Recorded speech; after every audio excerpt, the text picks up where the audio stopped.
Hey, this is Adam. And Matt. And here's what's coming up on this week's CarCast. Rock stars were the only people that looked like rock stars. Right. That's how it used to be. Yeah.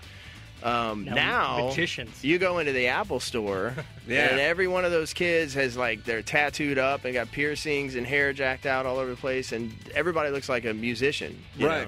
I noticed one night we lined up for the bow at the end of the show, and me and every one of my guys had dark blue jeans and a black T-shirt on and Converse All-Stars. And I'm like, this is not cutting it. So we've actually been trying to step it up a bit. And we did the gig with George Thorogood, and we were about to go on, and my drummer, Chris Layton, who was the drummer for Stevie Ray Vaughan and Double Trouble. Wow. And he's a dear friend, and he walks out, and he's got this vest on with no shirt. And he's like, what do you think, man? And I'm like, you're not serious, are you? T-shirt.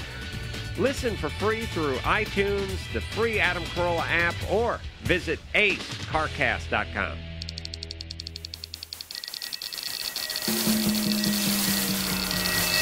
This is Carolla Digital. Hello, my little Raisinets. It's me, Allison. Before the show officially starts, a few words. Gary, I think we have some iTunes comments of the week. Allison wants your iTunes comments. Allison wants them, yes she does. Please leave her some iTunes comments and don't forget to click 5 stars.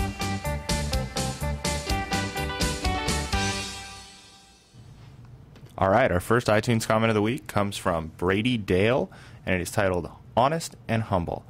There's a humility to Allison that you don't hear much at her level in the entertainment world. True. It's as if you can kind of hear her still working out everything in her head as she does her show. Yes. She's also got honesty.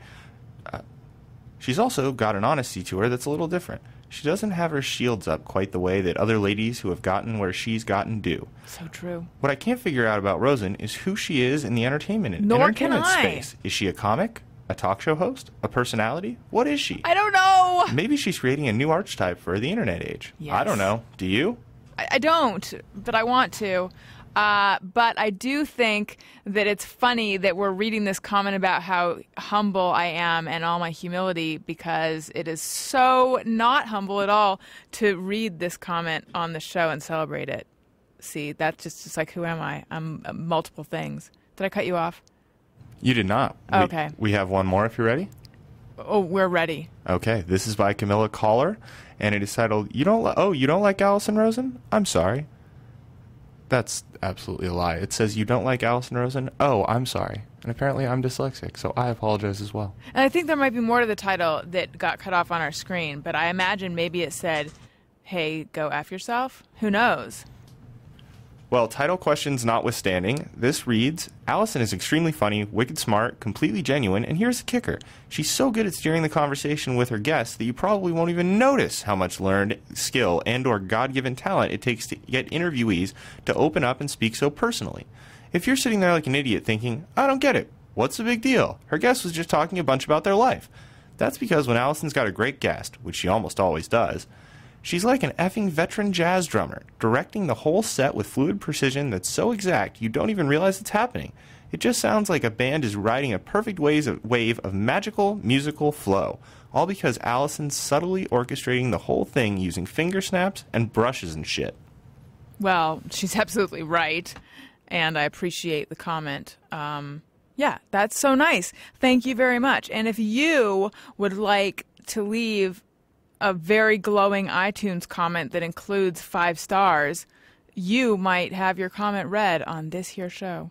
And, or just a really honest comment that happens to be exclusively positive, and click 5 stars. And okay. Yeah. And if you want to email the show, it's ariynbf@adamcarolla.com. And I'm thinking about maybe starting something where if you email me and tell me about an Amazon purchase you made through the banner at AllisonRosen.com, then I'll read that email on the show. So, do that if you want. And also, I would like to tell you guys a little bit about my friends at Stamps.com. Stamps.com is great. You can print official U.S. postage right from your computer at home or at your office. It's great for people who have a small business, for people who are sending out a lot of stuff. We use it at the shop here. Also, if you're selling stuff on eBay, this is the thing for you. But not just if you're selling stuff on eBay. Basically, if you are a kind of person who runs an office or runs a business out of your home where you don't want to take the time and the inconvenience to be schlepping to the post office all the time.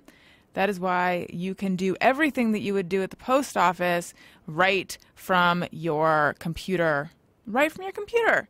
Could it be any better than that? No. And here's an embarrassing admission. When I was young, I collected rubber stamps. And for years now, my mom, in whose house the rubber stamps reside, has been saying that I should sell them on eBay. Because apparently you can do some brisk business on eBay with your rubber stamps. And I've always thought, I'd like to do that, but that sounds like way too much work because I don't want to have to deal with having to, package them up and go to the post office. But with Stamps.com, which I now have, including the scale that they throw in, I can do it all, and I can make a ton of money. I'm going to be super rich with my rubber stamp business. But, if you're doing something that's not that lame, Stamps.com would also be wonderful for you. So right now, use my name, Allison, for this special offer. It's a no-risk trial. It's a $110 bonus offer. It includes a digital scale and up to $55 of free postage. $55, that is a lot. Don't wait. Go to Stamps.com. Before you do anything else, click on the microphone at the top of the homepage and type in Allison. That's Stamps.com. Enter Allison. And as a reminder, when you're entering Allison, that is because they are tracking who came to them via my podcast. So, you guys, if you love this show and me and this annoying tone of voice I'm adopting as I'm saying this, it would actually be wonderful if you could sign up for Stamps.com because you'll love it, and then they'll see that that this is a good place for them to be a sponsor. Okay. Also, GoToMeeting. We love GoToMeeting. You can host online meetings on your computer or on your iPad, and you can see who the people that you're meeting with. You can hear them. It's crystal clear. It's in HD. You can collaborate on documents. If you have to meet with people and it has to be face-to-face, you don't have to go there anymore. You can just do it from wherever you are, be it a hammock, a golf course, a coffee house, Jamaica, Queens, Jamaica, any sort of island or atoll. Basically, anywhere you are, now you don't have to go to the office to get done what you would get done at the meeting at the office. Gary? Yeah, it's so cool. I mean, you can definitely do, the HD Faces video chat, which is really very crystal clear and what works like a champ. And then, if you have somebody who needs to participate in the meeting who maybe isn't by a computer at that time, they can also phone in and be a participant on that side, and just without the visual component. But we were using this the other day to have a meeting. We talked to someone in France. Yes, we did, and he was wearing a beret as if to ensure that we believed he was in France. It was great. That's how crystal clear the quality was with all 4 little pictures on the screen. It was very clear who was in France. Yes, it was. It's a great product, and they're good people over at Citrix. They have a great support staff. We love them. I would highly recommend to anyone who's interested in any kind of video conferencing, GoToMeeting is a place to be. Mm-hmm. Start hosting your own face-to-face meetings, face-to-face online meetings today with GoToMeeting. My listeners can try it free for 45 days. 45 days? Don't wait for this special offer. Visit GoToMeeting.com, click on the Try It Free button, and use the promo code Allison. Be sure to use the promo code Allison. Because I'm Allison. That's me. That's why that's a promo code, in case you are having trouble wrapping your head around that. All right, you guys, here comes the episode. The guest is Kevin Allison from The State and from the Risk podcast. I really enjoyed talking with him. I'm a big fan, and I think you guys will love it too. And I love you. Here's the episode. Alison Rosen is your new best friend. Allison, with her good times never end. Allison Rosen, doing the wavy pencil dance again. Allison's your new best friend. Hey everyone, hi, hello, it is me, Alison Rosen, and welcome to another episode of Alison Rosen is Your New Best Friend. My guest today is comedian, storyteller, teacher, awesome guy who does a whole bunch of things, creator of the Risk podcast and show, Kevin Allison. Hello. Hey. I have to admit, during the beginning of the show, when my theme song played, I sort of rocked out a tiny bit, and I was about to say, feel free to rock out to you, and then this huge wave of self-consciousness over the fact that I almost made you feel weird about the fact that you were not clearly enjoying the song as much as I was. happened, and then I thought, I'm just going to sit on this. I couldn't help but rock out, but it was all just in my heart. Sometimes that's better. That's better than just going through the motions with the external rock out. Yeah. It was an interior story of rocking out. Okay, wonderful. Yeah, I actually don't like when you're around someone else and they are rocking out and they're looking at you like, what's going on? And you're like, what air instrument should I play to accompany you on this journey you're taking? There's a lot of that on the subway. There's a lot of watching people going off into their own worlds. It makes me feel a little bit more comfortable. When I first moved to New York from Cincinnati, I was so happy that I could walk around talking to myself, because in Cincinnati I would get looks doing that, but in New York I'm like, oh, everyone's just as nuts as I am. Yes, and when I first moved to New York, when I would see someone talking to their shoulder, I assumed they were talking to the gnome that lives there. But then at a certain point, it's like, oh, no, they're just talking on their phone. Yeah. Now, how do you know whether someone's truly crazy or they're on their phone minus dreads and like a bird circling their head? It's a good betting game, Bluetooth or crazy. Yes. Yeah. Yes. So before we started, you and I were chatting about risk. And so why don't you tell my listeners, who they're probably familiar with it, but in case they're not, kind of the genesis of that. Oh, also, but I have to say, for anyone who hasn't Googled and who's just been living under a rock, you're from The State. MTV's The State comedy troupe show, which was one of my favorites. And, I've interviewed Showalter and Michael Ian Black and Carrie Kenny. So. Oh, that's awesome. So I'm like an honorary member. And they've all been on Risk as well. Yeah, The State, we all met at NYU. And we were almost the day we graduated, we were on MTV. So we were so spoiled, we had no idea that we thought we were going to be the Rolling Stones. We were like, oh, okay, we're going to be, a constant upward Isn't it travel funny how here. it seems that way when you have a touch of success, sort of without an immense struggle? Yeah, exactly. So it was. This is the way it's going to be. As soon as it got tough for us, it was just we had a Beatles-like breakup that lasted maybe a year and a half. And when we finally did break up, I had always been because I was the only gay guy in the group, so I had always been like the black sheep, the loner, the guy in his own universe. And so I wasn't in the cliques that later became like Reno 911 and Wet Hot American Summer. So I was like, well, what do? I should develop a solo career. So I started doing...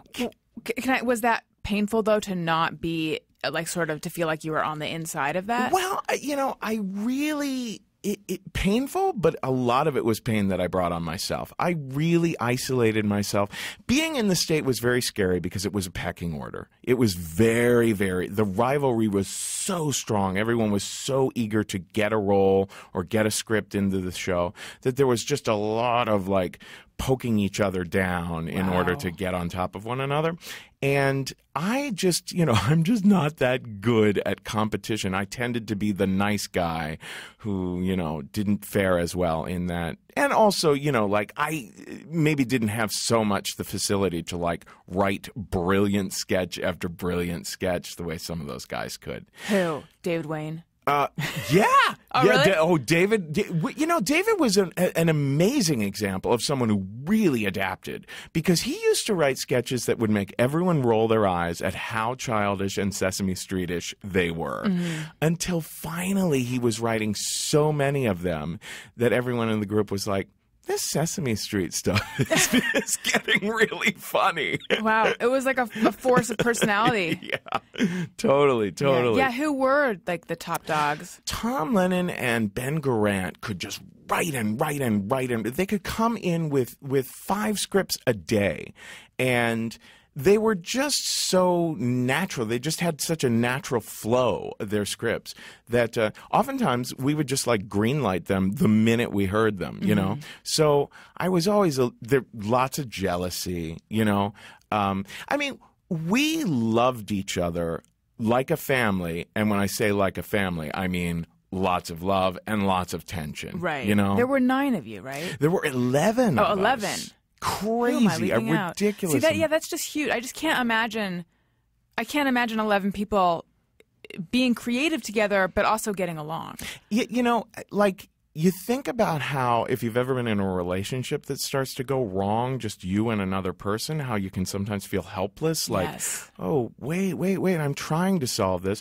But when it's 11 people, you can feel truly helpless. Like, there will be things going on. Like, when MTV they were like, oh, we'd like you back for 5 more seasons. And we turned them down because we thought, no, we should go to the networks. Well, we could have just gone right back to MTV. That was what I was standing for. Did you have a sense that you should grab this opportunity while it's in front of you?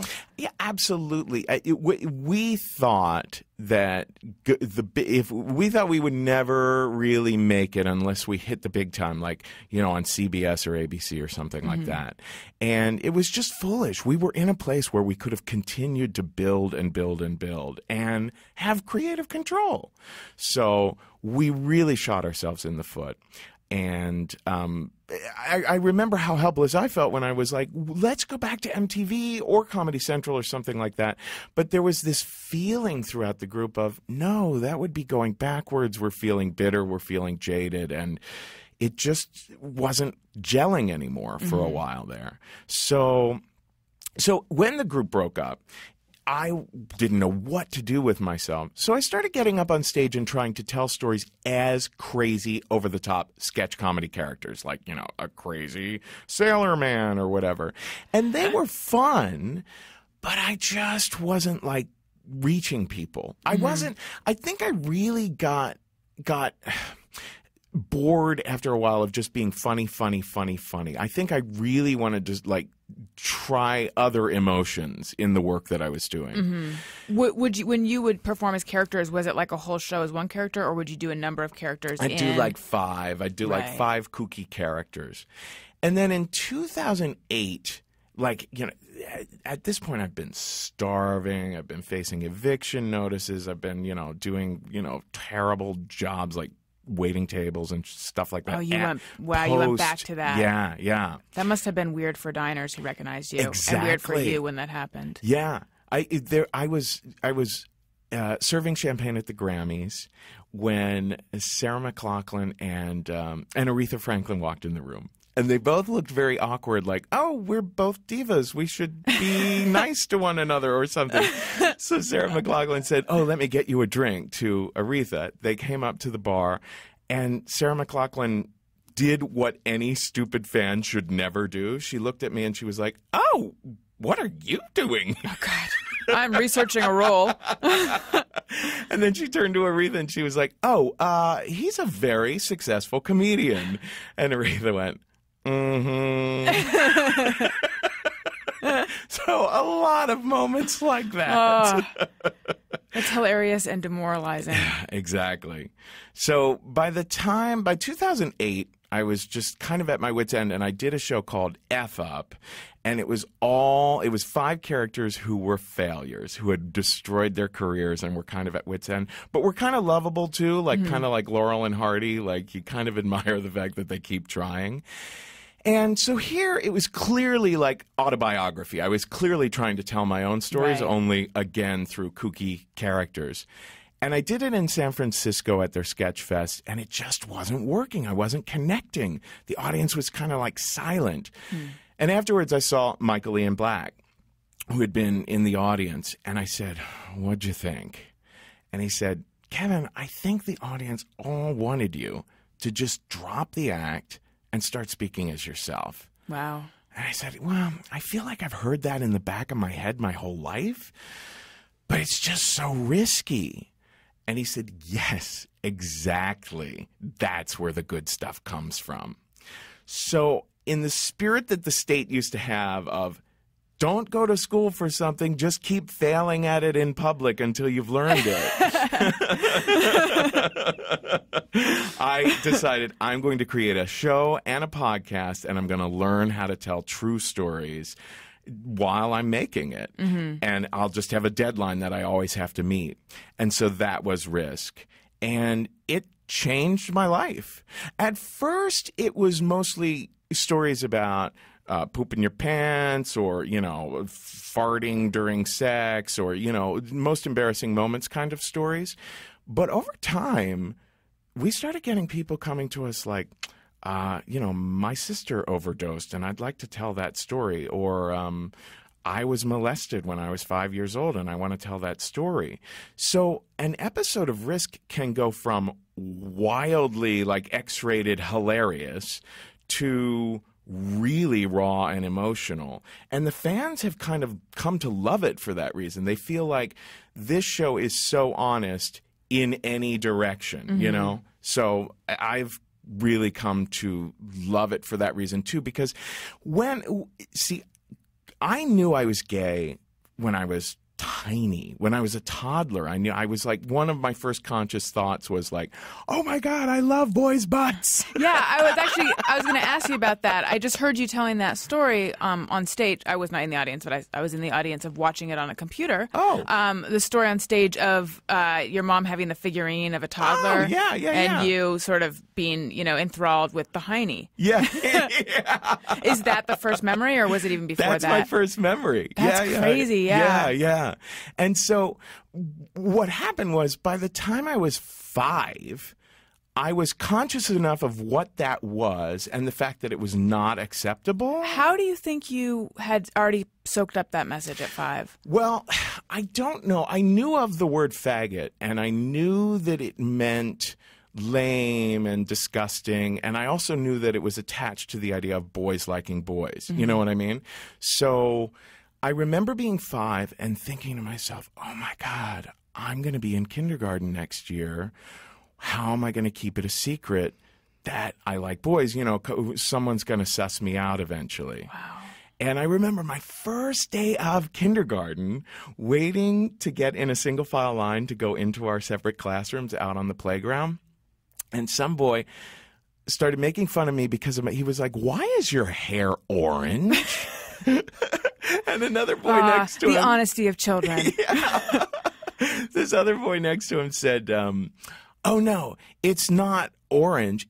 He's red on the head like the dick on a dog. And they started laughing at me.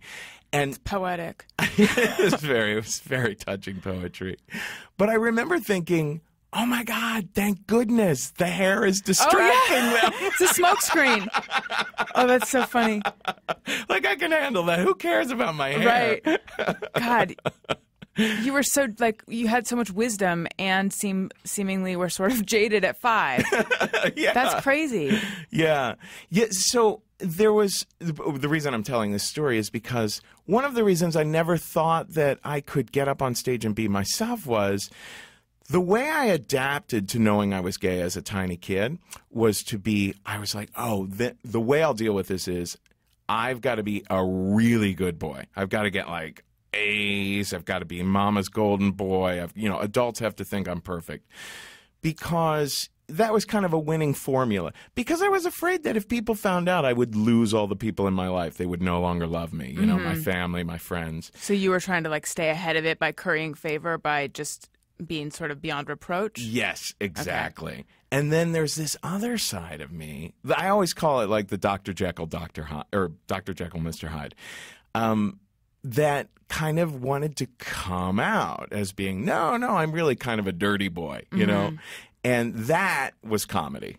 Comedy for me, being the class clown and everything, was my way of letting people know, no, I'm actually kind of weird and freaky inside, Right. And I got so used to it coming out in bursts, like, surprise, I'm also this, that by high school I was known to have an alter ego. They called me, they said, there's Kevin and there's Freddie fuck off. I'm allowed to curse, right? Yeah. Oh. That's so funny that this other person, like my friend Paula, turns out I used to play in a band with her. I don't play in a band currently, though, which is only extraneous because I feel like that's usually the next question. But but anyway, I didn't realize this, but the rest of our friends, her drunk alter ego is Janet. They refer to her as Janet. I was like, Janet got naked on a pool table once, and I don't know what else happened. But how did I miss that? I don't know. Yeah. So anyway, I admire the idea that someone could be so different that person gets a name. Yeah.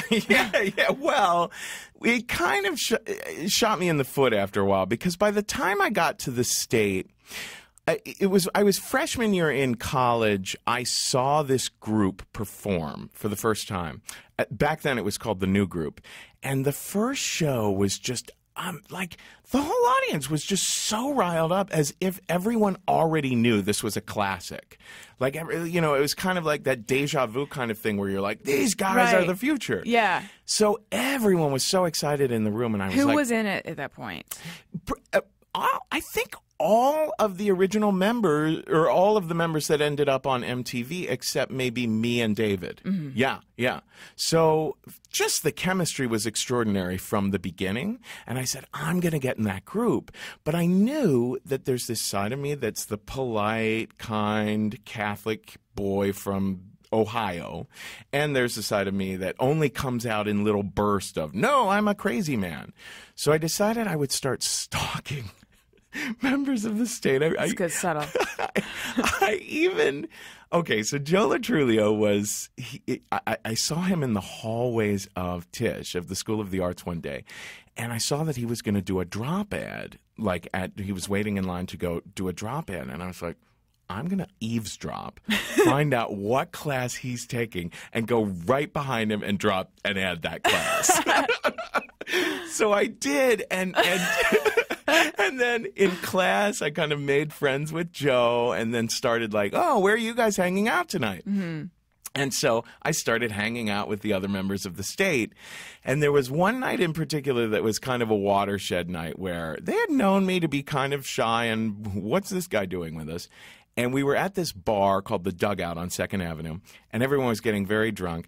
And I went in the bathroom. There was about an inch of water on the floor, and I took off all my clothes, and I came out of the bar singing an improvised wailing song. I remember the first line went, oh, standing in an inch of urine well becomes the sailing man.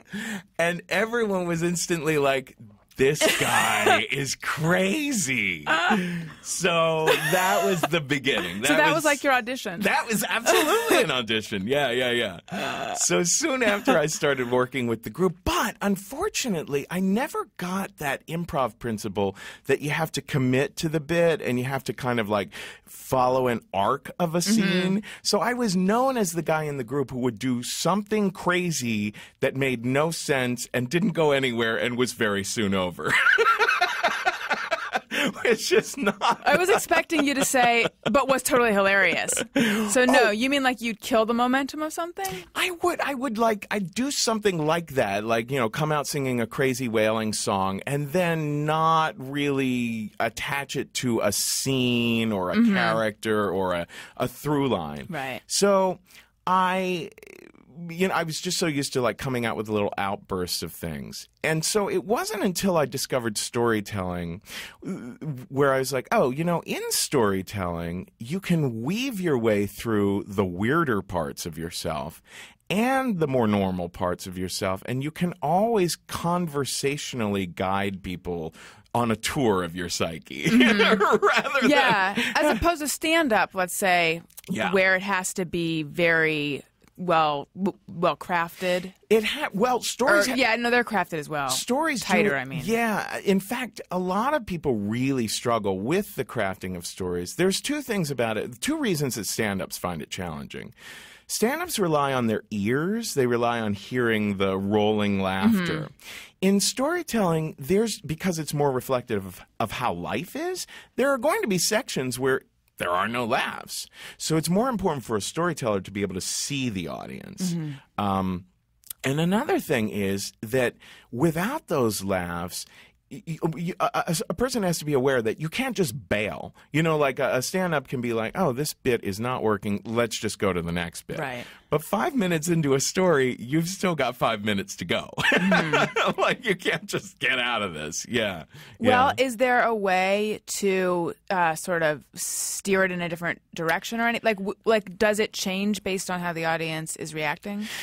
It can. What I always suggest to people is if you're losing people, remember to go back into sensorial stuff, like the way something looked, the way something felt inside, thoughts that ran through your head. You have to keep connecting people to the moment by moment of what a felt experience was like. Because people make the mistake of doing too much like summarizing of just like this happened and then that happened and then this happened, and they forget to go into the personal and I was feeling inside, oh my God, what am I going to do now? You know, that sort of thing. How do you define storytelling?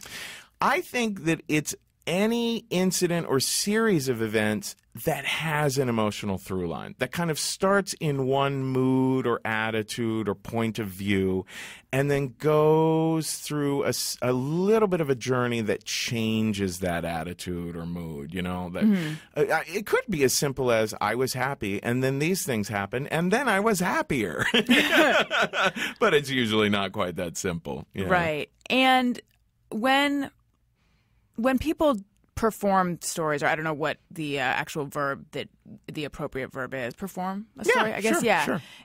Are they reading something, or is it usually memorized? Because I will tell you, I was invited to a storytelling night, and I performed there. But at that point, I realized I have not really been that. Like, I did not exactly realize what I was getting into, because not everyone else, but a lot of the people up there were holding binders, and I'm like, you're not even looking down. Like, I was joking to my friend that if they were to look down, if you were to see what's in their binder, I bet it's just their headshot, or like something giving them a thumbs up, you know? I'm like, this is like, they're so adept at performing this in front of an audience, as opposed to me with like my printout of the story that I was going to tell there, which was reading. Yes. Well, the Moth is really the granddaddy of storytelling shows. And it started, I can never remember if it was 96 or 98, but they established no notes as a rule from the beginning, because they felt that it was really important that people be making eye contact and be conversational. Right. But what happened is that the Moth will rehearse people on their stories as much as 5 times. Wow. They'll have like different producers working with you and all that sort of thing.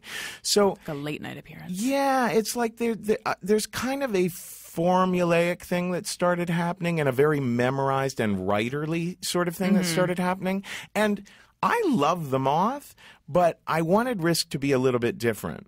I let people know you can have bullet points up there. You can have notes that you can look down in case you get completely lost. And then I tell them another thing you can do if you get lost is say right to the audience, oh, fuck, where was I? I've done that many a time. But yeah, I just feel like it should be raw enough and conversational enough that, yeah, you've premeditated it. You've walked through it several times before getting up to do it, but memorizing it word for word, it will hurt it a bit. And reading it will hurt it too, because reading just doesn't feel the same as conversation does. Right. Yeah. I mean, we don't feel... One of the things about Risk is there will be people who get up and tell stories and just lose it, like end up in tears, or end up like laughing for a while and not being able to like bring it back home. And that's great. You know, actually, we have people do Risk who have no stage experience. And what the interesting thing is with this art form, with storytelling, is as long as the audience feels like you are being authentic, as long as they feel like you are telling the truth and kind of revealing some stuff that's precious to you, they will totally adjust their expectations to the extent to which you're a good performer. You know, they will feel like oftentimes they'll feel like, oh, you're taking a risk just stepping out on stage. You don't even have to tell us all that much about, you know, you pooped your pants. Yeah. What is it, do you think, that makes people yearn for that revelatory experience or that authenticity? Because I know that on this show, the more honest I am and the more I reveal these things that I didn't think I would ever be telling people, it gets a good response, and people are, nourished, for lack of a better word, by it. Yeah, it's like just being, because I started a school, it's called the Story Studio, and I feel honored listening to people's stories in classes. It makes you feel like more connected to humanity when you feel like, I mean, people will tell you stories like where you couldn't relate at all. Like I've had people. I tell so many stories about having sex with Asian dudes. Same. And I'll have straight guys, and I also in the. Is that what you're into specifically, or there's just a preponderance of Asian dudes you slept with? No, it's not a pure coincidence. There is some design in it. Like yeah. I used to always find myself dating guys who had names with one syllable. Like there was a lot of like Jeff, Mike. Oh well, that's odd. Yeah, that's something going on. But in I the wasn't universe. looking for it. Right. No. You were looking for Asian men. I definitely have this as a fetish sort of thing, and. But I've had straight guys write in like, I can't believe I'm writing this. I never thought I'd want to hear some gay dude go into such explicit detail about having sex with Asian dudes. But I could really relate to some of the feelings that were going on inside Kevin's head. You know what I mean? That sort of thing. That's bold. Yeah, absolutely. That's neat. And another neat thing is that the show has started to shape my life a little bit. Like, speaking of that whole issue, about a year ago, a guy told a story at a Risk show about how he was attending an erotic biting workshop. His name was Jefferson, and I ran up to him afterwards. I was like, Jefferson, where does one attend an erotic biting workshop? And he said, oh, I'm going to this kink camp in about 3 weeks. You should come, Kevin. And I said, oh, I know I tell all sorts of stories about sex on my show, but I don't know the first thing about BDSM, about like the really kinky stuff. Mm-hmm. And he said, oh, Kevin, take a risk. So he's using the tagline of the show, and I'm like, oh my gosh, okay, I should lead by example, right? So I called the camp and I gave them my credit card information. And when do they answer like kink camp? How does this how official is this even? It's very official. There's actually a lot of these. There's actually more of them out west than there are in the Northeast. But yeah, this camp is actually located at an old Boy Scout camp. That's just perfect. Yes. That is perfect. I'm sure you've been following all the news that's been coming out about how all the pedophilia that goes on in the Boy Scouts. Oh God. Have you been? No. Like they sort of have their own internal system for keeping track of the scoutmasters or whatever the term is, who they feel like, who they know that they have to fire, but they hadn't been reporting it exactly. There's like a lot of that scandal. Same story just plays out again and again. Like when it's within some sort of institution, for some reason, there's this weird protective thing that starts to happen around these people. It's really weird. It is really weird. But anyway, actually, kinksters, these people who attend these camps, what they will profess is, the people who do this sort of like conscious role-playing kind of stuff don't end up being the people who end up acting out like the pedophiles Well, that do. totally makes sense because they're giving themselves permission to, do whatever as opposed to trying to repress it, I think, where it pops up somewhere else. Yeah, and they're also like very consciously doing things in a sort of a role-playing sort of way. You know what I mean? So anyway, I called the camp after I'd given them my credit card, and I thought I should really ask them what the demographic is. So I said, are there any gay guys that go to this camp? And the guy who leads the camp was like, oh, no. He's like, it's mostly... Then you're like, what about Asians? You're right. Well, no, there were even less of those. He's like, no, it's mostly lesbians and straight people. So I was way out of my comfort zone. But ended up having like it was like Fellini. It was just like a big crazy thing happening here. Someone being lit on fire there. Someone being fisted on my porch over here. There was a thing called the clit cleanser. Like what is that? A woman gets tied to a table with her legs up in stirrups and gets a fire hose. Oh my God, that sounds more like clipbrasion. Yeah, it's like you've had your orgasm and then it just keeps going. Wow. Yeah. So, was this all like? Was there a schedule though? There are workshops in the daytime, how to tie ropes, how to do tantra, polite etiquette at orgies, What is polite etiquette at orgies? More and more of these people are for what they call a welcome circle. It might be in person or it might be on a bulletin board, letting everyone know your STI status, your boundaries, what you won't do, and I think the third one is like your name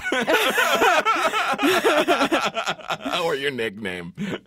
But what I found there at the camp was it was kind of a transformative experience for me, even though I didn't have any man-to-man experience there.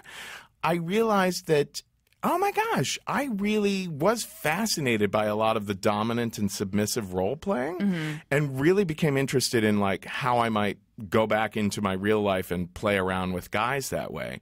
And it really has been an adventure that's opened up for me. And so I realized that, wow, what are other things that I could start trying that might make good stories? Because the story on Risk called Kevin Goes to Kink Camp became one of our most popular episodes. It's just got so much crazy stuff happening in it. Yeah. Oh, that's crazy. So I think my next thing is I want to have some hallucinogenic adventures. Have you had any? I have, but way back in the day, back in college. It's been so long since I've done anything like that, and I'm like, I would like to do something that was in a kind of a controlled sort of Timothy Leary kind of like, oh, no, let's, or like with a hypnotist or something, like go into some really strange realm. Yeah. Yeah, I've talked about that on here before. I've never done acid or mushrooms. Oh, I've done other stuff, but I've never done those. I've always been afraid. Just the idea, with acid, the idea of being altered for that long freaks me out. But then I think also I'm a product of dare. Somehow that didn't stop me from doing other things, but I don't know. I'm afraid of I think I'm afraid of being out of control in that way. That's just it. I mean, a lot of the drugs like cocaine or meth or Special K, those things I never liked. I just never felt comfortable on those. But mushrooms, the sort of thing where it does feel like you're having a story-worthy experience where all of a sudden you're like, oh my gosh, I feel like I'm talking to the devil or an angel or something like that. You walk away feeling like, oh wow, I went somewhere, But you're absolutely right. I mean, people just as often have like nightmarish trips as really fun ones. I know. I saw that episode of Mad Men. Yeah. I don't know if you watched that. So, let's see, what, there's so many things I want to, okay, when you started being honest and taking a risk, what was that experience like? Well, it was interesting because it came in layers. Just like the show has kind of gotten more honest as it's gone along. When I first started the show, I would tell funny stories about sexual experiences that I had in my 20s. And then it was about, a year and a half in, I had been starving for so many years, not able to pay the rent. And a year and a half into the existence of Risk, my husband, I had a husband of 9 years at that point. And he said, look, I know that this project has become your 24/7 life now. But there's no income coming in yet. And it's not fair to me. He was like, you've either got to get a full-time job or we're over. And I said, I have finally, after 13 years, found something I believe in again, just like the state where I'm like, no, this is really, really worth it, and I have to keep investing in it. So I said, I just can't. If I got a full-time job, it would be the end of Risk. And he said, then we're over. Wow. So at that point, I was really freaking out a little bit, feeling like, oh, have I made a mistake? Still really worried about the income. And, I'm sure you know this. People on iTunes will sometimes say mean things about us. I don't even know what you mean. I have noticed that.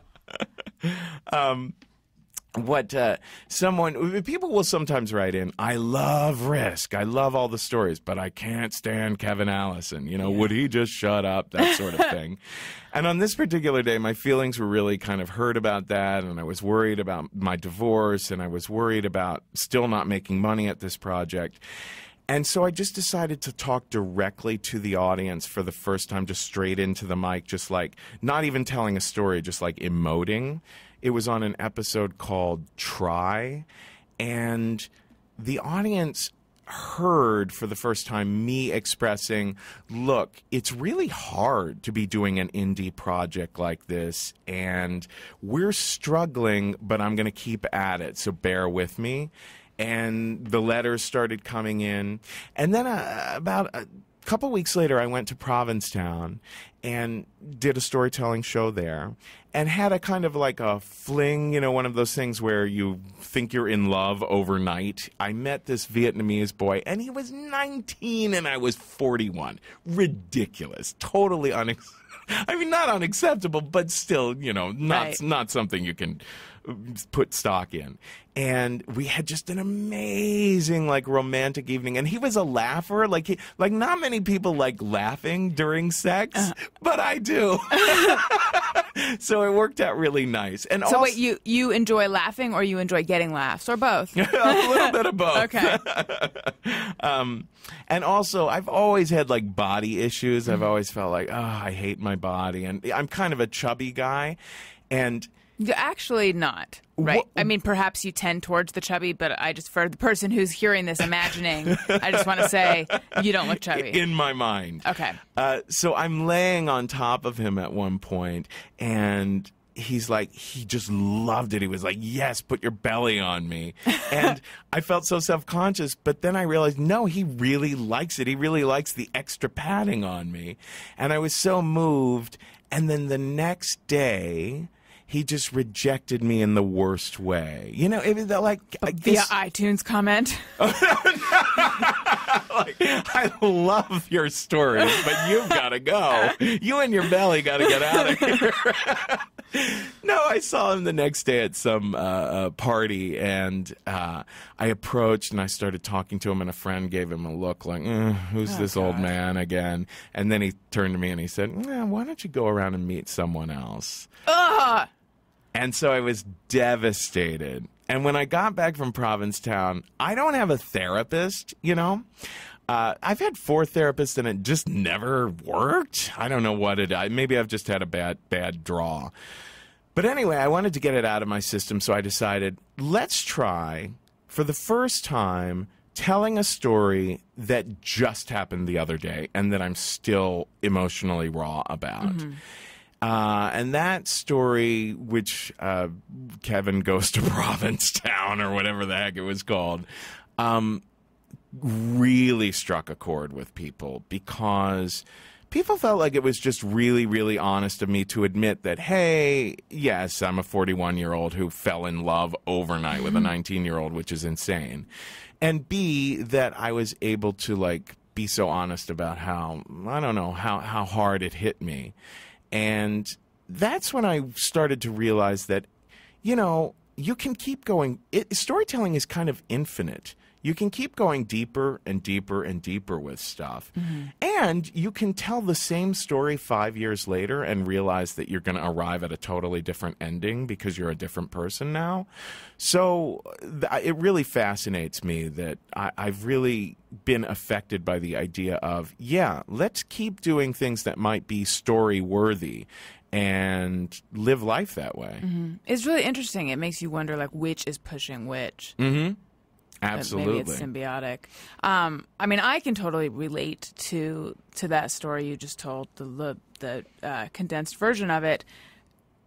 And what it brought up for me is just that feeling of all the times that I developed feelings for someone and thought that something genuine was happening, and then realized, like, that wake-up call of, like, Jesus, this was totally not what it was to them. Right. How did I not see that? Yeah. I feel like my entire dating history was not seeing that.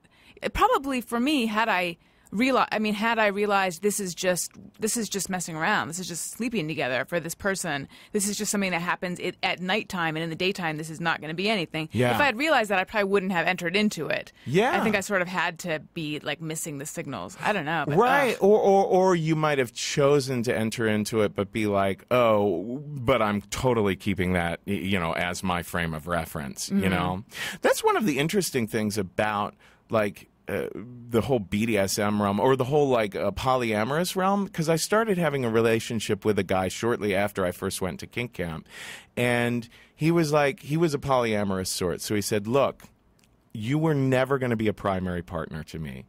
At most, you would be a secondary partner.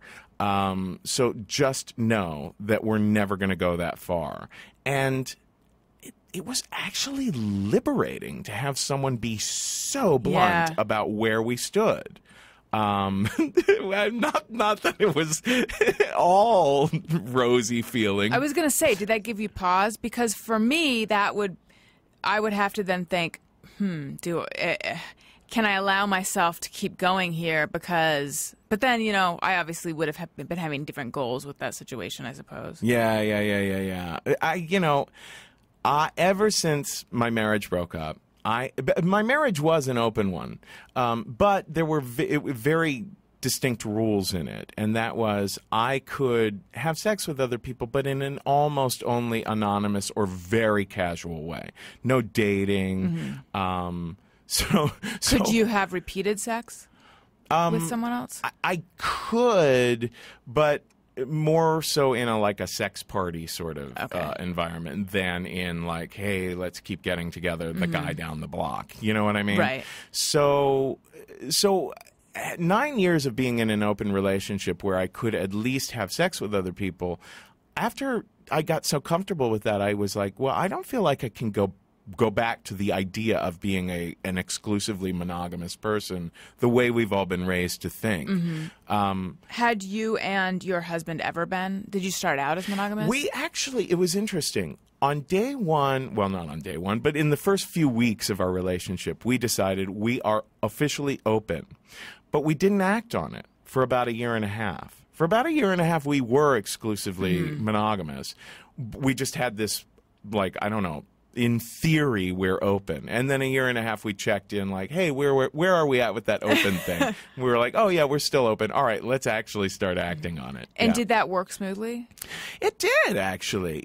I'm a big into honesty, I mean, I always feel safer as long as we're talking about things before and after, at least to some extent. I mean, I don't need to hear all the details. Right. There's that question of how much do you want to know? Right. Especially emotionally. Yeah.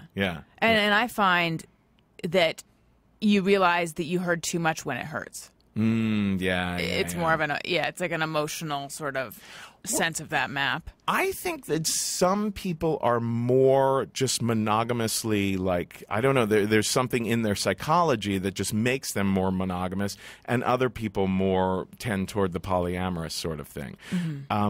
My view of it, I remember in high school we were taught this idea, because I went to a Jesuit high school, and they taught us this idea of the word that Jesus used for love was agape, meaning a kind of a love that was totally open and accepting and generous. And what we were taught was love is not like a pie where you only have so many slices, but it's like a fire where you share it with this person and it might catch on there. You share it with that person, it might not catch on so much, but you've got as much, you've got an endless supply. Right. And they certainly did not mean that I'm in sure they didn't regards to expect sex. this application. But I actually personally kind of do feel that way, that intimate moments that I share with one person do not necessarily dissipate or destroy or whatever intimate moments that I might share with someone else. That's just me, you know what I mean? And I understand. Like in the kink community, they say, don't date outside our species. What does that mean? Don't be with someone who's got a stick up their ass, but who didn't want it there? Yeah, right. Exactly. Yeah, no, like to feel people out when you meet them and find out how kinky are you, how monogamous are you, how compatible are we ultimately with these things? Because it's just as unfair for someone who's more polyamorous to get themselves into a situation where, oh, wait a minute, I really am not designed for this. You know, it's unfair on both sides. Yeah. So do you consider yourself a member of the kink community now? I do. I've been back to kink camp, and I'm like, do you see the same people? Yeah. Oh, yeah. Okay. And the weird thing is, you see people who are like really like well-established professionals. You'll see people who are like really like have important jobs in like Washington or even on like TV or is there a code of anonymity? Absolutely. There's no pictures to be taken. Everyone has a nickname, all that kind of thing. Yeah.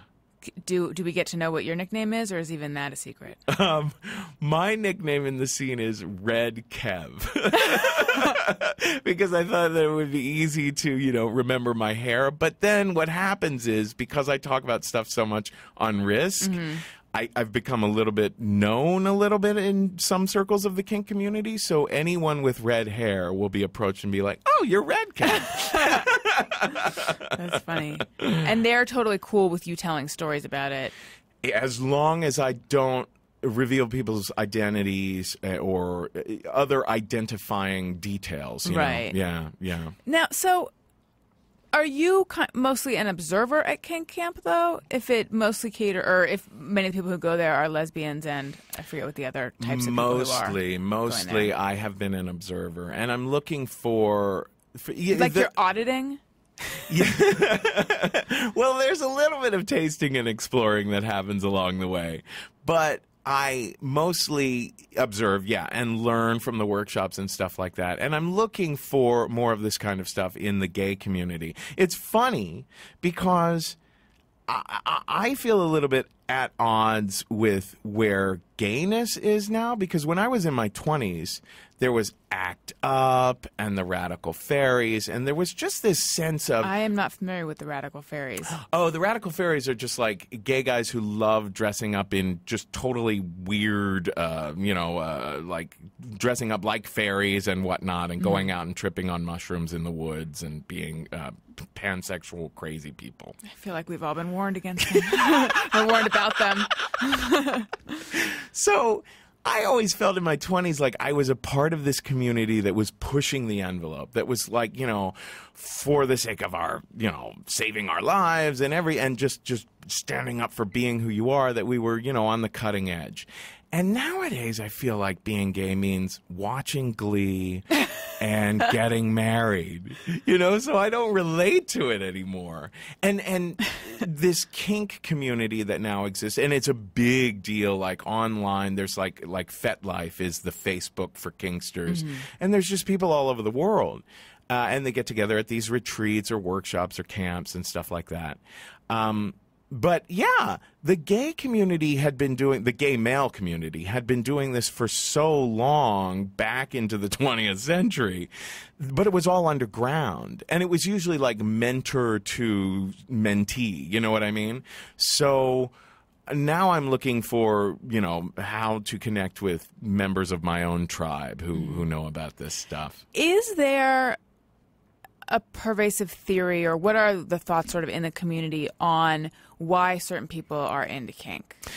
Well, it's really interesting because one of the philosophies of the kink community is everyone's kink is okay as long as they're not harming anyone, right? So accept everyone for be they trans or you would never see at kink camp or something like that people shitting on each other or anything like that. There are things that Somewhere are like, Jim Norton is going, damn it. like that is out there, but it's still a little bit beyond. Like, scat camp. Yeah, that is, you got to go to a special scat camp for that. But no, as far as everyone's got their reasons for doing it. There are some people who have really psychologically bizarre or like at first brow-raising reasons for doing it. The first thing that comes to mind is victims of rape or child molestation who like to have scenes, role-play scenes, wherein they go into that sort of scenario again, but now they know they have some control over it because they have an established trust with the person they're playing with. Mm-hmm. They have a safe word, et cetera, et cetera. Some people really, even in the kink community, really raise their eyebrows at that. Like, it feels like you're picking at a wound and might be going into, dangerous emotional territory. Mm-hmm. But I think most people's kinks do come from some place in their childhood, and there's bound to be slightly traumatic incidents in one way or another that come into some of the things that turn you on. But other things are just like a little bit harder to explain. Like my thing for Asian guys is like, I don't know what that's about. And how far back does that go? Well, and was your husband Asian? Yes, he was Filipino. I do remember seeing The King and I when I was 8 years old. And the weird thing about it was I went with Sarah Jessica Parker. Which was the one and only time I've ever seen that woman. What happened was the next door neighbor, Betsy. Oh, I don't want to name people. Anyway, my next door neighbor was friends with Sarah Jessica Parker, and the next door neighbor girl got sick, and her mom was like, "Oh, we've got these 2 tickets to go see this high school production of The King and I. I'll take Sarah and Kevin." So she's like, "Hi," and the only reason I remember who she is because she's got 3 names. How old were you guys at this point? I was probably like 8, and she was probably like 11 or 12, and we go to see the play, and it's all these, well, because it's Cincinnati. I mean, we really don't have any Thai people. So, it's Filipino Catholics. And, the king is not bald. He's a beautiful, like, 17-year-old boy, right? And at one point, he does break out a whip. He lays down the law. Mm-hmm. And I remember this twinge of, wow, he looks really impressive doing that. Not the takeaway you're supposed to get out of that scene. And then I remember like The Last Emperor, just stuff like that, these cultural touchstones from my, mostly like movies and plays and stuff like that. Because I grew up in Cincinnati is one of those white flight kind of places. The neighborhood I grew up in is now no one I grew up with lives there anymore because the black people started moving in. So it's a really kind of ghetto, or segregated sort of a part of the States. And so I grew up mostly around white people. And I think when I moved to New York, that's when I really began like being like, oh, I like people of different skin colors, that sort of thing. And were you raised Catholic? Very, very. I was raised very Catholic. My parents were liberal Democrats. So on social issues, they really, were cool, but they were still very devout about Catholicism. They were kind of, like my dad marched not with Dr. King, but with Dr. King's people and would, volunteer for, I don't know, peaceful, like against the Vietnam War and stuff like that.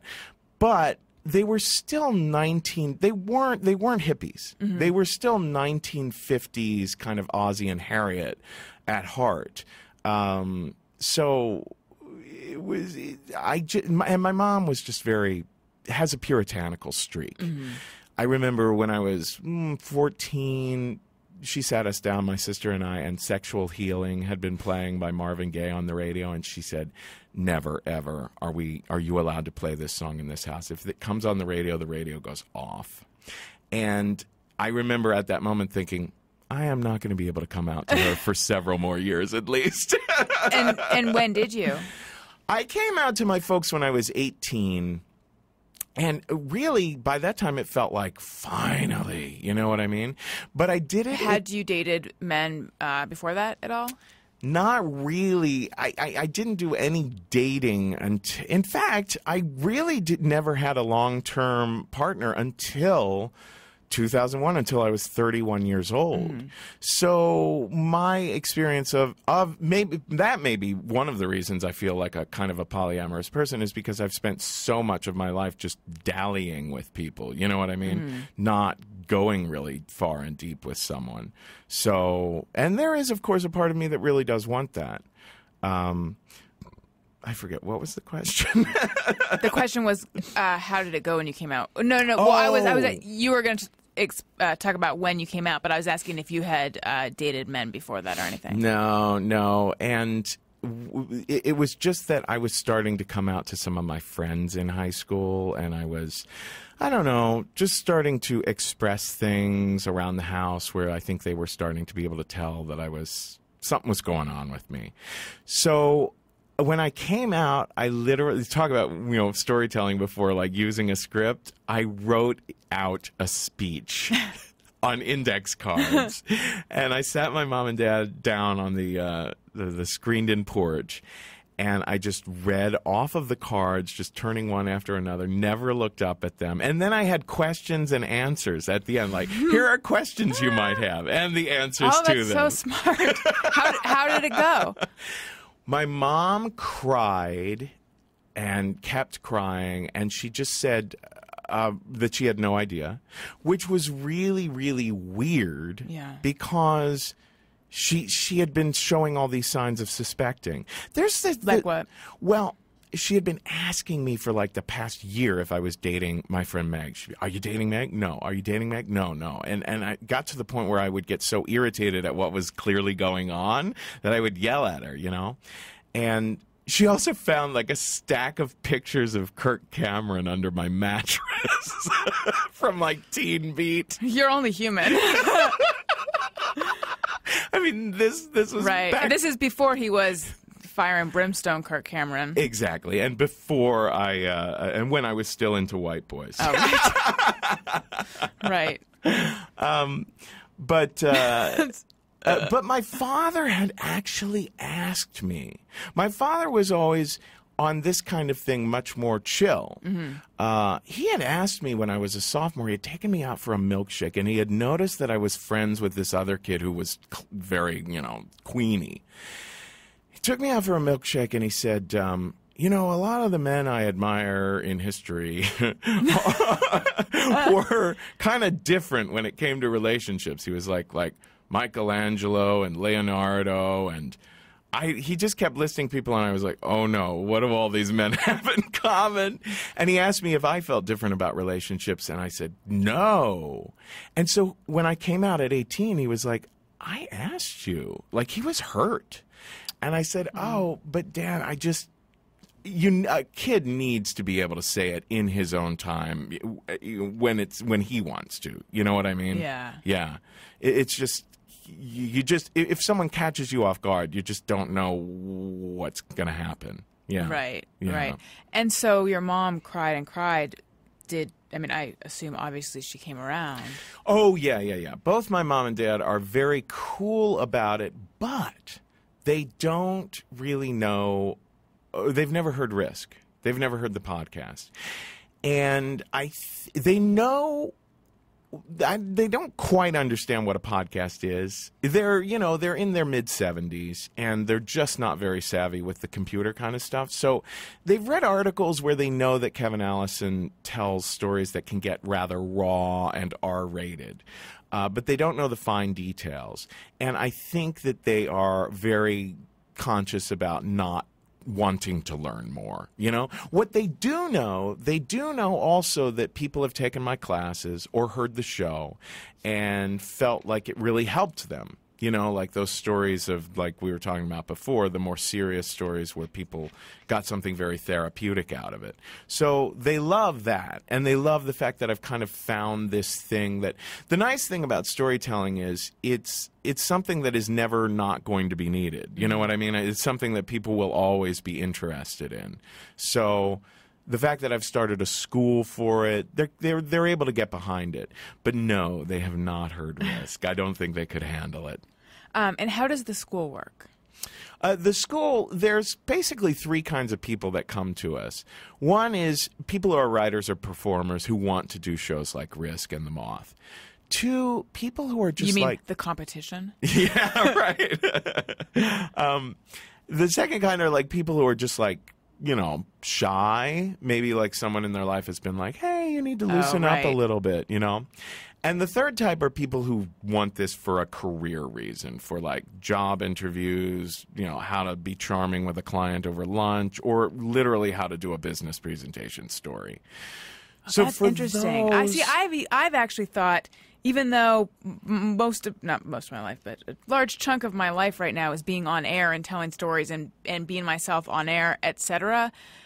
Whenever I'm in a general meeting and they're like, you know, so where'd you go? Tell me your story or whatever, I sort of hem and haw is too strong, but I still don't have that whole thing nailed down into a compelling narrative. And I've thought, I know I'm going to be asked that. I'm asked that all the time. Why don't I just work on that? And yet I should go to your class. Absolutely. Yeah.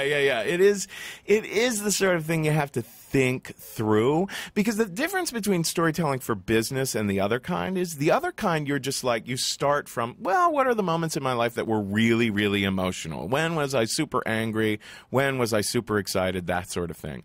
Business, you start at the end. You're like, well, what point do I want to arrive at? Mm-hmm. What's the moral of the story? And then you try to think of some experience you've been through that illustrates that. Yeah. So yeah, that's and also stories for business have to be really succinct. You can't right. take 10 minutes. Yeah.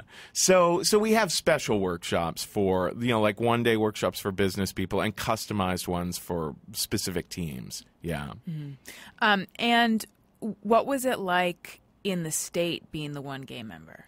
You know, that also... It is like, remember when I said I felt like I'd heard in the back of my head I should be telling true stories all my life? That actually started in the state. Because at MTV, we had check-in every morning. Because the state had this kind of roasting style of humor where we would kind of pick on one another, we decided at one point we should start the day with a half hour of everyone just letting out where we are emotionally, right? Whose idea was that? I don't know. It probably wasn't mine because no one ever listened to me. But anyway, we would get around in a circle, and everyone else had been hanging out the last night. You know what I mean? Because everyone else in the state was their entire social life, too. But I was the gay guy who was going out, and, you know, like, my night would have ended in a sub-basement in the meatpacking district. There might be a legless guy in the corner, and a drag queen, you know, under me.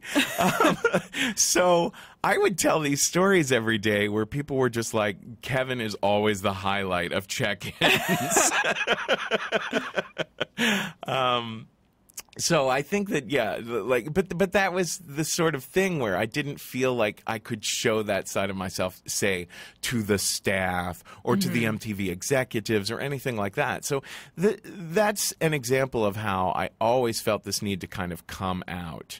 And that I feel like, you know, another thing is that puritanical streak in my mom. I feel like Risk is largely a reaction to that.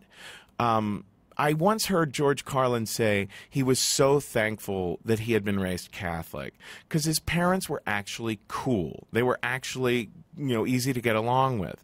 So he's like, so here was this thing that was crazy that I could react against, rebel against, and forge an identity. And now I feel, in retrospect, I spent so many years kind of like harboring resentment toward my mom for being so puritanical when I was a kid and shaming me about sexual stuff.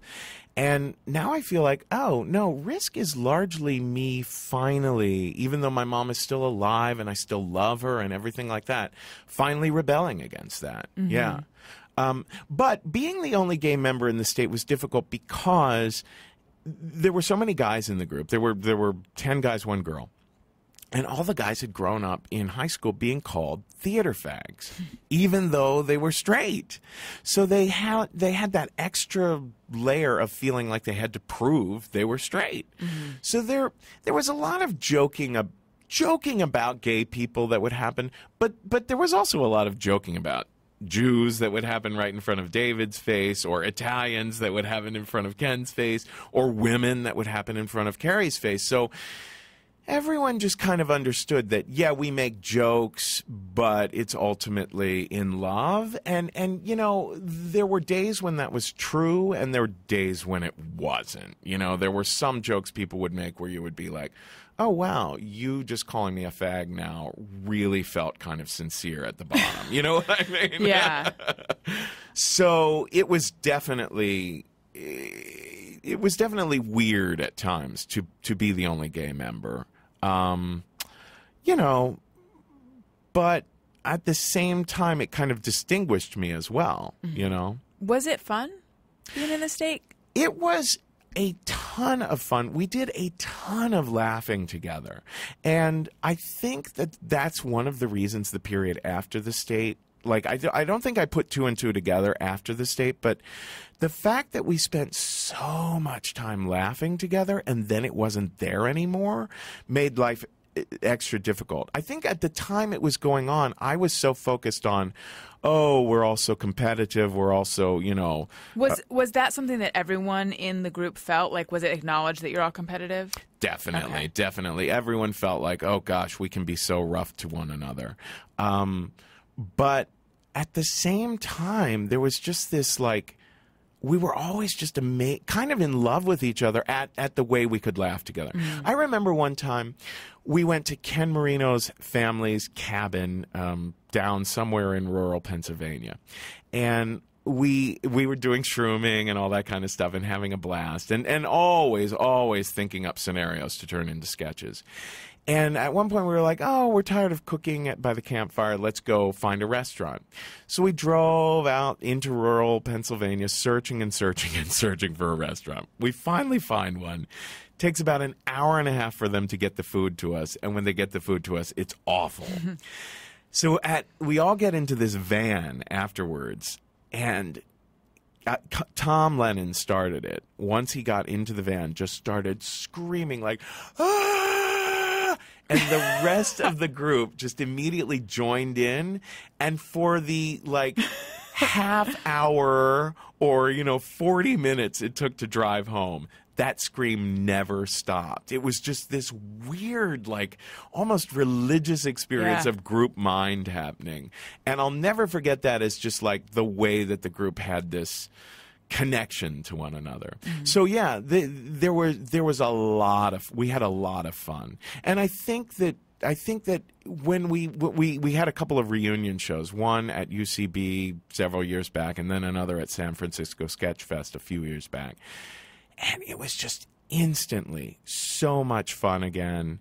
And the audience members were like, oh my gosh, don't you guys realize that when the 11 of you get together, there's nothing quite like it?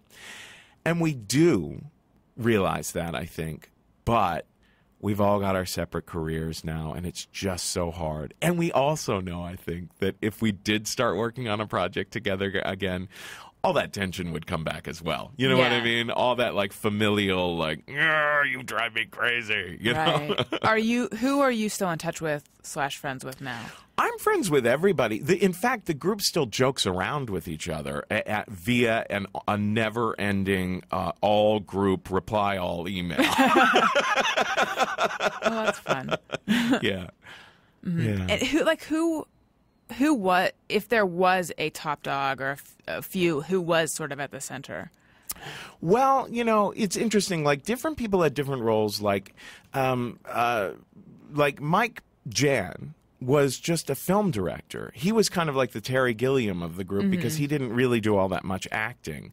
But he did wield a certain amount of power in that he could, say, well, I really want to make a remote video out of this piece as opposed to that one.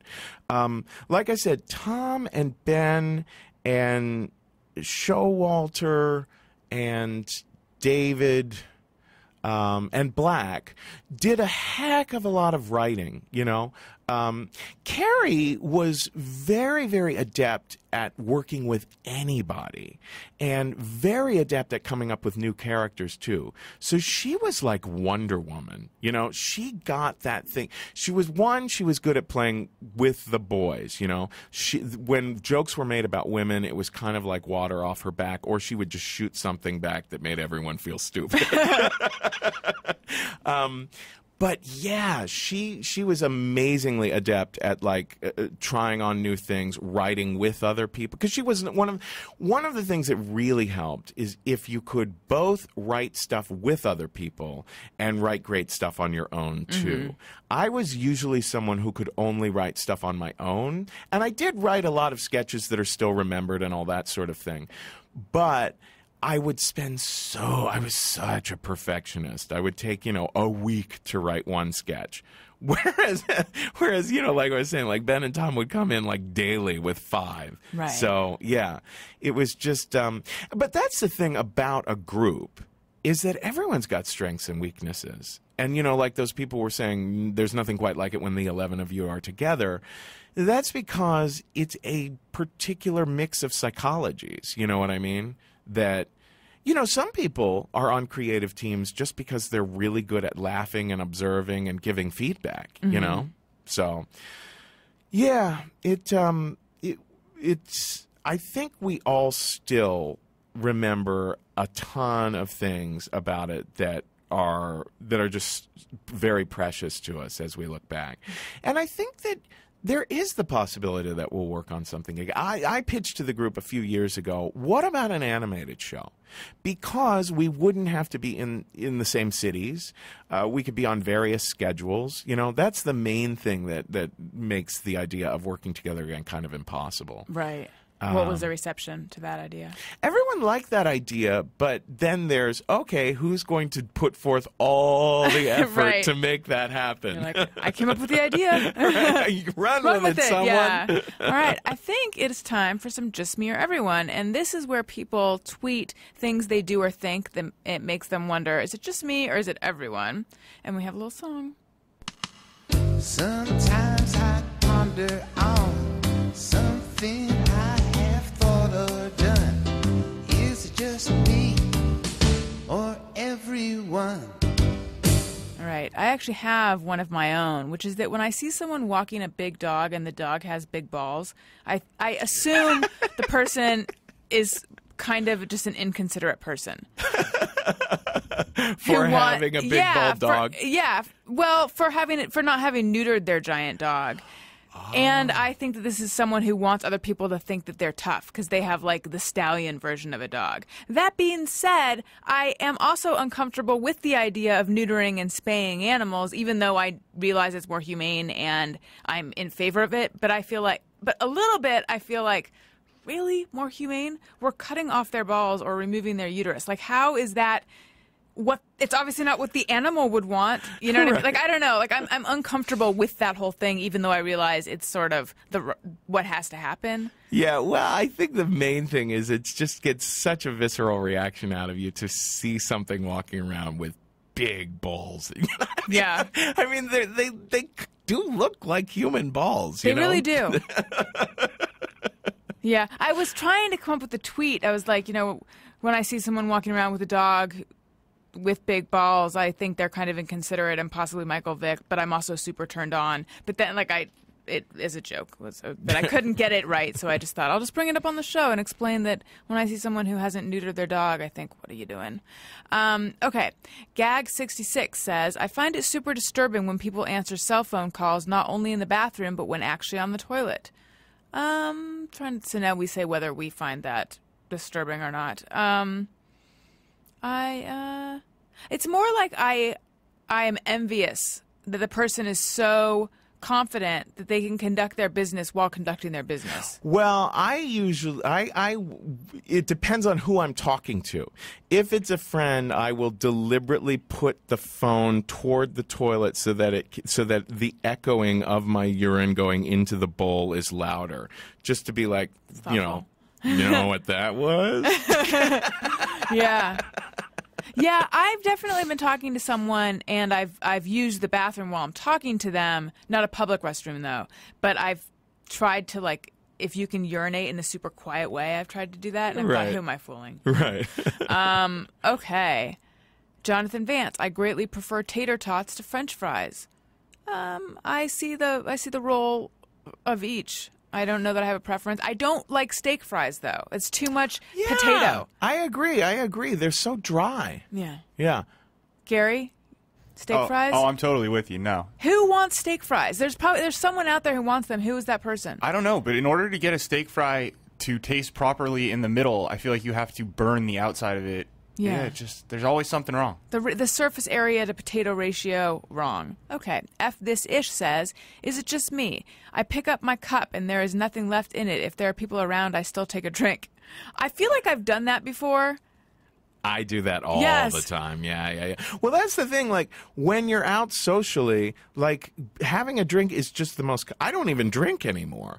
But having something in your hand is just so comfortable, and that, you're like, oh, I can act like I'm for like 2 halves of a second. That would be a second. Mm-hmm. Yeah. I'm going to be acting like I'm drinking this. It gives me something to do. Yeah. So you don't drink at all? Yeah, no, just the marijuana now, and soon the Timothy Leary sorts of experiments. How come no alcohol? It's weird. I quit 3 times with AA, and then I just finally got around to saying it just doesn't work for me to sit around in a group where everyone's just telling stories about drinking. Maybe it would be easier for me just to do it on my own. And it did. It really did work for me. Like, it was out of sight, out of mind once I did it on my own. For me, I was never the type who was going to wreck a car or lose a job or lose a marriage or anything over it. It was just I'd usually have a few too many. You know what I mean? If I had one, I'd have a few too many. And so I was like, it leaves me too groggy. And I know that I can handle pot. I know that if I have a puff of pot, I'm not going to have another one in 15 minutes. Yeah. Do you think that you are an alcoholic, or were? Like, did that terminology work for you? Well, what's interesting is that people in AA would say there's no such thing as being a little bit of an alcoholic. That's like saying I'm a little bit pregnant. But then they'd say, oh, someone like you, Kevin, are a high bottom drunk, meaning that you are not the kind of person who's going to end up living in the gutter if you start drinking again. Like you bottom out. Your bottom will be level. kind of, dealable, withable in society. And so I think that what they're ultimately saying is, there is something as being a little bit alcoholic. So I feel I've always been uncomfortable with saying, oh, I'm an alcoholic. I think maybe just like problem drinker or something like that. Just someone who gets a little too carried away. See, that's sort of, I think, what I was or / am or whatever. Like, I just felt like I drank too much, but nothing really bad happened that other people would think is bad, but I would be angry at myself. Oh, first, it became that I would just be angry at myself over the fact that I had drank too much, not over what I had done while drunk, but I just wanted to not drink as much. And I went to meetings. I didn't do the steps. And it's funny, as I say that, I hear judgment from the people in those rooms, that I'm imagining, but not. But it helped me to hear other people dealing with, basically compulsive behavior. But as much as I was trying to focus on the similarities, there were a lot of things personality-wise that were different between me and, like, the sort of majority of the stuff I was hearing. You know, it was just very different I makeup. totally agree. Yeah, and there are a lot. Well, And like I could have a drink now and nothing bad would happen. is that right? Yeah, but I wouldn't want to really. Yeah, well, I totally do the whole. Well, I actually have. Yeah. I recently had a beer that I thought was non-alcoholic. I asked for a non-alcoholic beer, had it, realized, that had alcohol in it, and nothing happened. I was like, I just had that, and went back to not drinking. Right. And I, use Listerine. Like when people would say, "Oh no, you can't possibly use Listerine," I'd be like, "Okay, I'm not there." Yeah. Right. Okay, let's see. Bryant Rich says, when I jog, if I stop to walk and another runner sees me, I want to shout, "I was running a second ago," or interval training. I totally get that in a sort of a different way, which is that if I'm eating something decadent in public, I want to be like, "No, you don't understand. I've been dieting really well for the rest of the day." So, okay. Russ White says, when the person in front of me can't find their ATM, cash, license, etc., I feel the need that I must touch my own. I don't have that, but I like it. Yeah, no, I don't have that either. Yeah. All right. Charlie Agu says, if I have to use a public bathroom, I never use the first 12 inches of toilet paper hanging off the roll. Sometimes I do, sometimes I don't. It depends. If it's touching the ground, I'm going to have to rip that off. Oh, yeah, of course. Yeah, no, that doesn't occur to me either. All right, question. Question for everyone in this room and Gary. Do you always use those toilet seat covers? Because I feel like, who are we kidding? Whatever it is can travel through that thin piece of porous paper, that membrane. No, I'm with you. And it's so awkward to put down. Like, you're like, oh, well, if I just... Is this going to stay there while I'm in the process of sitting? You have to make sure not to create a draft as you're on your way to sit on it. Exactly. Yeah. And then also the flap, the tongue of it. Like, does it go in the front or the back? I've seen it done both ways. And then there have been times where the toilet seat is especially disgusting, and they won't have toilet seat covers, so I'll lay down the toilet paper. But a wind could come. Yeah, even worse. And so. yeah, it's gonna Mrs. Jones 949. My favorite part my favorite part of an award show is the in memoriam. Not I. When I was watching the Emmys last night, I got a little emotional. I get too sad watching the in memoriams. So it's not my favorite part, you dark weirdo. I love all the montages because I don't know it's the part of I'm thinking of the Oscars especially because those are the parts of the ceremony where you're really reminded, oh yeah, some good stuff does come out of the film industry like 2 decades ago. So true. I thought that I was watching the Emmys last night too, and I got a little choked up that they put Patrice in there. I thought that was really nice. It seemed weird because he wasn't primarily TV wasn't his primary medium, but I thought it was really classy that they did that. Oh, that's fabulous. Yeah. Okay. Leaf Eater says, just mirror everyone. Hold the water fountain for a few seconds before taking a sip. I think that's everyone. Sure. You got to start it going. Yeah. It's like entering a double Dutch jump rope or something. I always think it's going to be rusty water at first. Yes. Yeah. Not only that, you don't know, is it going to shoot up or is it going to just go out a tiny bit? You need to know what angle to approach it at. Mm-hmm. Yeah, I totally agree. It's definitely the angle is the reason that I hold it, is to make sure that have you ever made the mistake where you misjudge it and just end up squirting water all over your eye or something? No, but I did one time try to squeeze ketchup directly onto the turkey dog, and it went like it arced over it and then hit my hip and leg in the floor, which was not what I had intended. Now, Gary and I grew up in the same town. We didn't know each other then. When you were going to school, if there was a line for the water fountain, this is a question for you as well, would people say 1, 2, 3 water hog? Yes. No. Okay. Absolutely. I mean, it's an I Orange still County think thing, that when I see multiple people at a water fountain. But I like that there's a count. Yeah.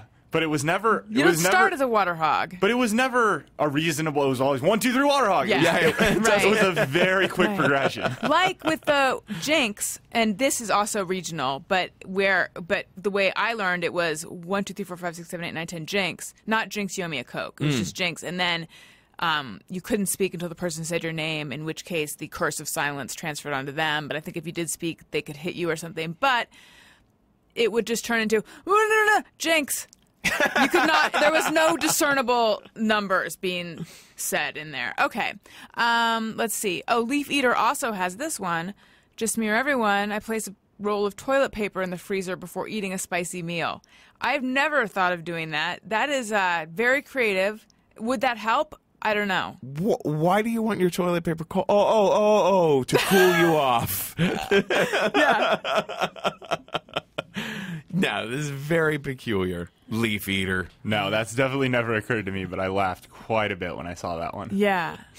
And then I feel like I've also heard of people putting their underwear in the freezer for a sweltering summer day.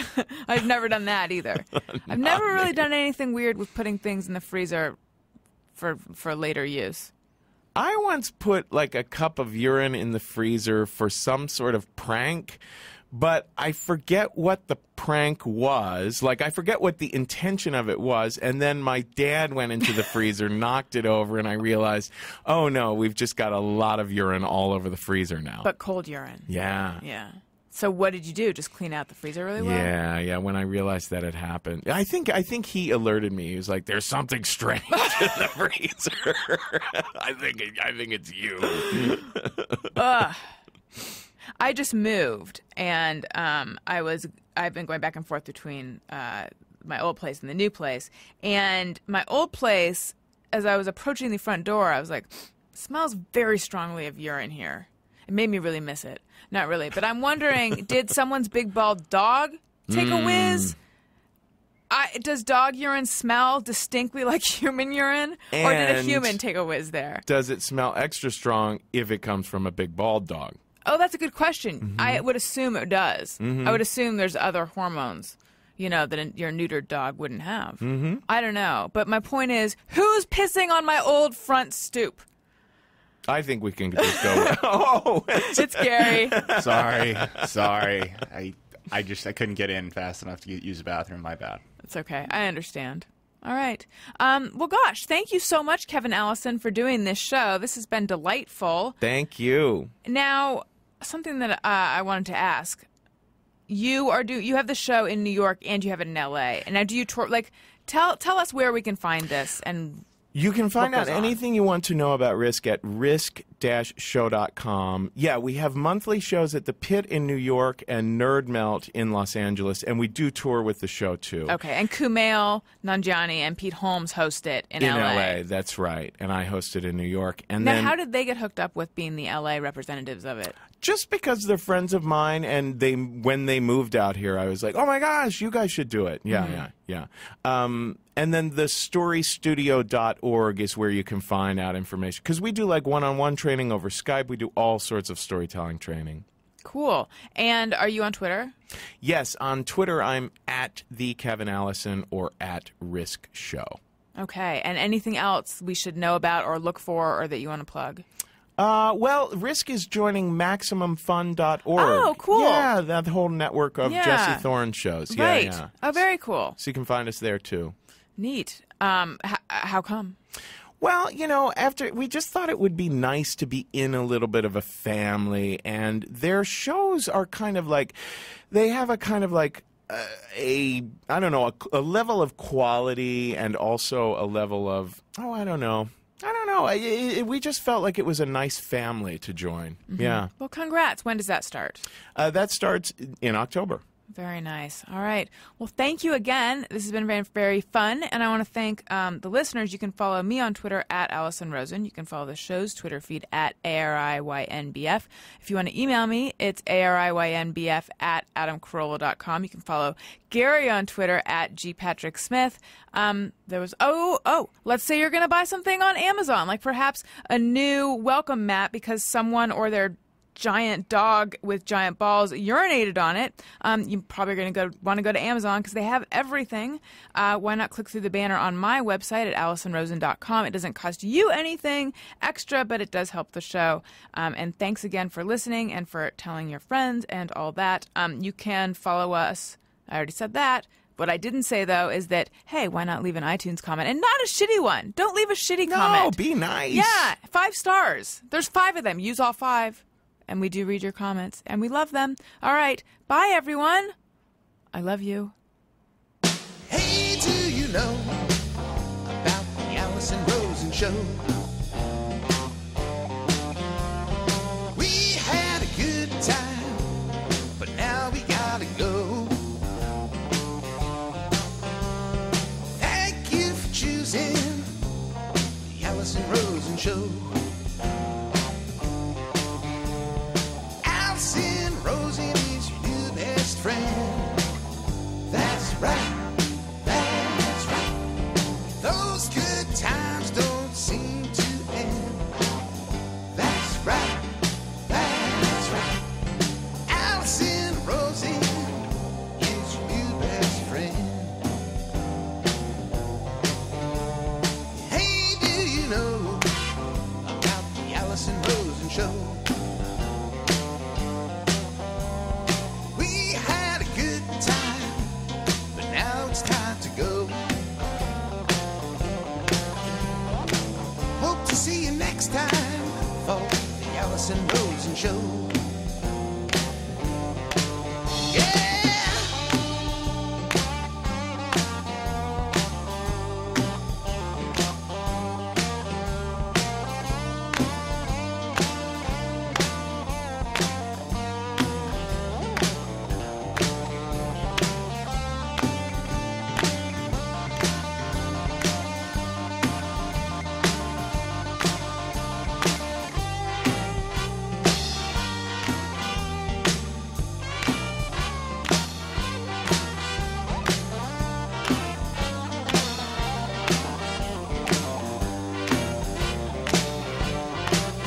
Yeah, Alison Rosen is your new best friend.